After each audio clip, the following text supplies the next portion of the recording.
came here playing the group stages. We were pretty confident. We screamed we were going good, but when we got here to actually play the other teams, especially here in Seattle, we figured out that we're actually not that good right now.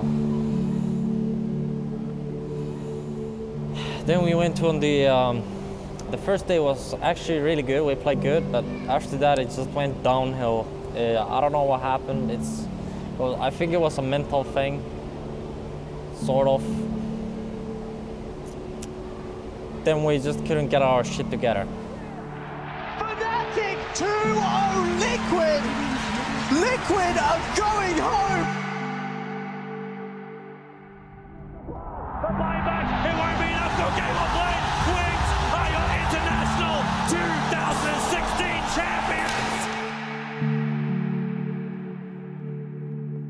I hope after this TI, everybody's gonna find a new team, or we stay together. I don't know what's gonna happen.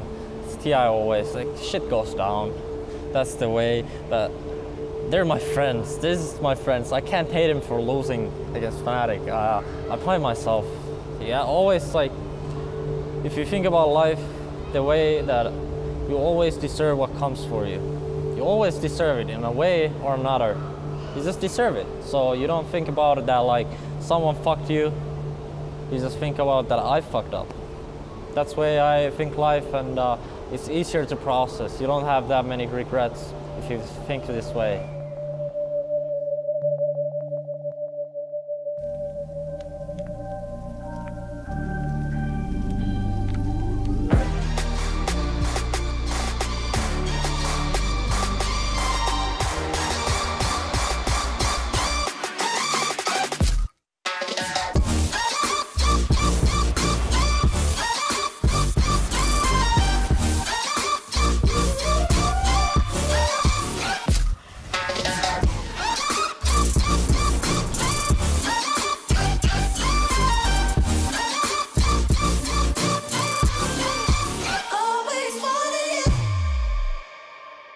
I think signing a roster starts with a couple important, really influential building blocks.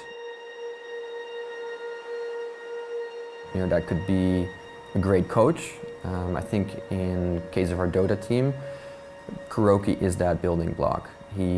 Not only does he draft and lead in the game, he also performs an incredible amount of duties that would normally fall upon the coach. With that, you can attract a lot of talent in the scene.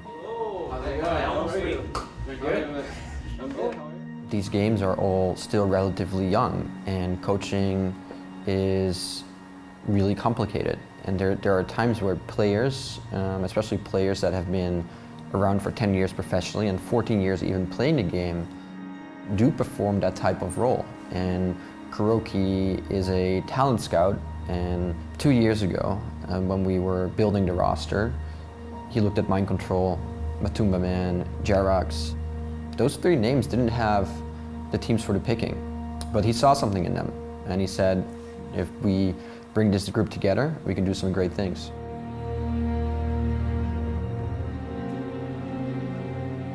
So last year we placed top 8 at TI, which is by no means a bad result. You're top 8 in the world. I think for our group, organization and players, we were really striving for more, and we know that we were capable of more. It didn't come out, however. So honestly, after it finished, the period after TI is always crucial in terms of how you pick up and move forward. So all minds immediately moved into that direction, and we started to figure out what is needed to be here again next year and possibly have a better result. My role is not to figure out which players are good and which players are not. My role is to hire the right people and listen to the right voices, and then weigh that and value that. And that's, I think, where I need to do my job. So GH was someone that had already been brought to me, or to my attention, by Mohammed, Kuroky, and Heen in the summer after the international. And at that point in time, I think GH actually was not ready to make the move. So when his name came up several months later, it still made a lot of sense. You know, everyone was convinced that this was the right move, and we went for it. How do you like it in Lebanon? It's super nice. Actually. Super nice? Yeah, because where I live, the country, there's Beirut, the capital, and everything around it is mostly Muslim people, and where I live it's mostly Christian. My area is mostly Christian people, so everyone just lives there long, and the last problems were like 30 years ago, so there's super nice now, because you get to go to the beach. You can, like, the same day in winter you can go skiing, then go back to the beach the same day, so it's nice. I enjoy it, and I have my friends. Holy shit, that's pretty crazy. It is crazy. But I can't ski because I never learned how to. From outside perspective, Lebanon sounds kind of intimidating. Yeah, I know. I've heard a lot of it. Because there's one mind control thinks that if he's gonna go there, he's gonna die. Right, you get a shock or something.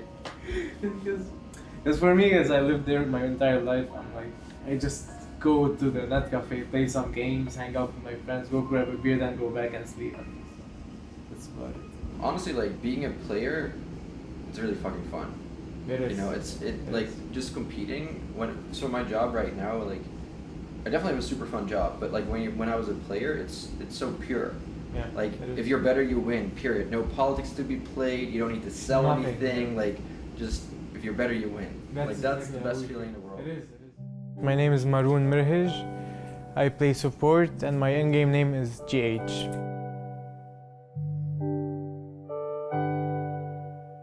So we wanna hear my story? I'm not sure which part you wanna hear, but well, I started playing when I was like 10. Started with Dota 1. Played at home versus AI most of my days. Then went to net cafes in Lebanon. Played with some friends. Then started slowly playing online Dota. But the ping was always an issue because we had like 300, 400 ping. Until recently it got better till 200 or something. And I just played, I did my thing, I enjoyed playing a lot, so I spent most of my hours playing. Blitz, I was the previous coach for Team Liquid last year for most of the majors in the TI portion, and this year I was the coach for Planet Odd, and now I'm the caster. So when we knew that the roster came to an end, this is gonna sound like really hindsighty, but I kept telling Kuro, I was like, this guy GH, like he's sick good, he plays everything. What he was known for at the time was his Magnus mid, and I remember I played a game against him, and I got absolutely crushed. Like it was a really one-sided game, and I was like, this guy, like who is he? What does GH stand for? He's gotta be a Smurf or something. So I check it out, and it's just GH, and some guy's like, yeah, he's just some really nice guy. I was like, there's no way he's nice. And then 2 games later, I get him on my team, just the kindest guy. Doesn't care, if we make mistakes, he's like, don't worry about it, don't worry about it. Like, this is not how I expect the best player in the game to behave. Just an excellent guy overall. And so I told Kuro, I was like, this is the guy. This guy's got it all. He's a nice guy, I think he aligns with your values, really highly skilled. It all kind of just meshed well together. Mo, the manager, he was the one who contacted me and asked me if I wanted to try out for the team. I was like, of course, I'm hyped to play with Kuro. I'm a huge fan of his. And the rest of the team was remarkable players, so I enjoyed just playing with everyone. Wow!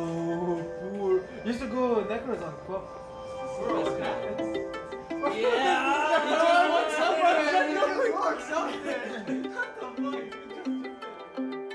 My name is Kuro. I'm the captain of Team Liquid. Ever since we added GH, I think we've been improving every week, every day, every month. This is my 7th TI. I've played in all TIs so far. The furthest I've gotten was 2nd place at TI3. I'm Lasse Urpalainen, MATUMBAMAN. It's my 2nd TI. Last year was my 1st. I'm not sure if you can expect anything going into TI because it's a very different tournament compared to the other ones. And of course we expected to place very highly, top 4, top 6, but it wasn't really on our minds last year. I totally forgot the question already. It happens. It actually happens every time I start talking. Yeah, that's true. The last time I was with you, it was the same. If it's more than 2 sentences, I forget the question. It's okay. It's fine, man. It's fine. Let's do it again. Short questions from now. All right, nice. Thank you. Hello, my name is Amir Barqawi, and I play for Team Liquid. My role is mid player, and my nickname is Miracle. My goal didn't really change, just a different team. But I guess this year I'm like more inspired and more concentrated to win this TI, and I have a really good feeling about it. My name is Ivan Ivanov. My nickname is Mind Control. I play for Team Liquid. The only TI pressure we have is it was in the start of the group stage. I think everyone has it. All the teams in the tournament, they have this TI pressure because you play for a wall of millions, and I think it just pressures everyone. Playing TI is a dream come true, so especially now in top seed. Anyway, the whole process of TI is a dream come true. You're in the winner bracket, you have 2 lives in the tournament. It just gives us confidence. You just feel safe for some reason. Just when you're a TI, you want to have those 2 lives. First main event match is going to happen. It's going to be Liquid versus IG. Who's the player to watch on TL? I think GH. He's actually, I think, simply the best support right now. He is amazing. Their opponents are, of course, going to be former TI champions. Not your bristleback of 3 to 6 months ago. GH now taking the stun again and Birdie racing onto him. They turn back for mind control. Miracle sounds the retreat with the deafening blast, but Kuro is caught in the crossfire. A second hero down, the support duo of Liquid that has been so instrumental in their run to first place in the groups has been very quiet in this game. 1, 2, and 13 combined.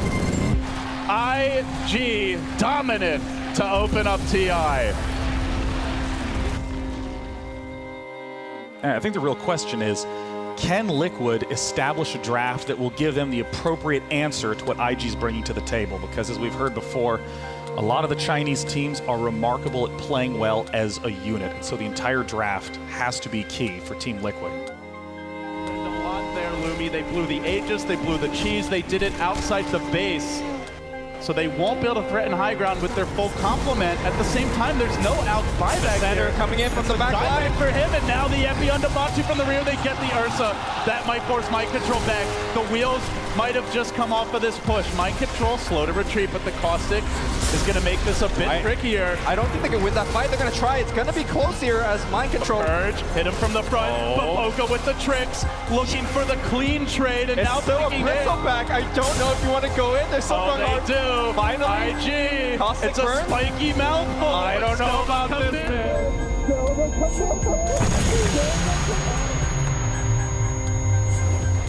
Not gonna get the kill. Ice Blast comes in. Bubblegum gets strike. Jim hits the deck, and now Monkey King jumps forward. IG getting sloppy, getting desperate. Liquid able to take advantage. Team Liquid versus IG. Game 3 is about to begin. Who will advance to the winners final? We'll find out after this match. This is what happens again. This is what happens when you jump in. All they have to do is hit the buildings. Now the Chronosphere. By accident. Birdie never gets a hit. That's all she wrote for Liquid. Miracle stun once. Dead for sure. Ice Blast. The buyback. Ice Blast is there. They do get one. That's a punch. Don't deny. They don't even get the kill. IG have the buybacks if they need them. They've got the damage. They've got the control. The position is theirs. The game is theirs. The series is theirs. And top 6 is theirs.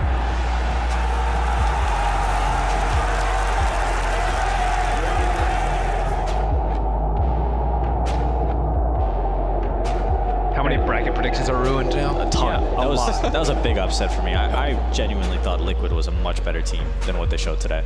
It must feel quite bad for Liquid, who actually wins the group stage and then they get down to the low bracket straight away. Now you got to battle and try and get out of top 12. Move on to the 8.